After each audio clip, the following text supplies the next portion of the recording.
வேலூர் மாவட்டம் அகரம்சேரி பகுதியில் வரும் 23ஆம் தேதி அன்று தவேக தலைவர் விஜய் அவர்கள் மக்கள் சந்திப்பு கூட்டம் நடத்துவதற்காக 33 ஏக்கர் நிலம் தேர்ந்தெடுக்கப்பட்டு சமன் செய்யும் பணிகள் நடந்து வருகிறது.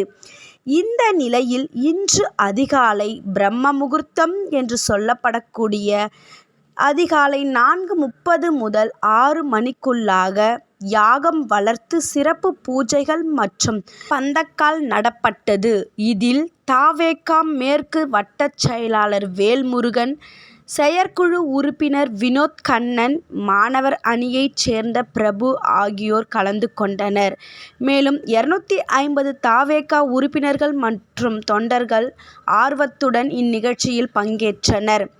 எம்மதமும் சம்மதம் என்ற முறையில் அனைத்து மத கடவுள்களின் முன்னிலையில் யாக பூஜை சிறப்பாக நடைபெற்றது. தற்பொழுது நாம் பார்த்து கொண்டிருப்பது சென்னை மற்றும் பெங்களூர் தேசிய நெடுஞ்சாலையில் உள்ள அகரம்சேரி பகுதி ஆகும். 23ஆம் தேதி நடக்க இருக்கும் வேலூர் மாநாட்டிற்கு போறீங்களா? வேலூர்ல விஜயோட பேச்சு எப்படி இருக்கும்னு நீங்க நினைக்கிறீங்க என்பதை கமெண்ட்ல தெரிவிங்க. இது போன்ற செய்திகளுக்கு கல்பனா ஃபேக்ட் சேனலை சப்ஸ்கிரைப் பண்ணுங்க, லைக் பண்ணுங்க, ஷேர் பண்ணுங்க.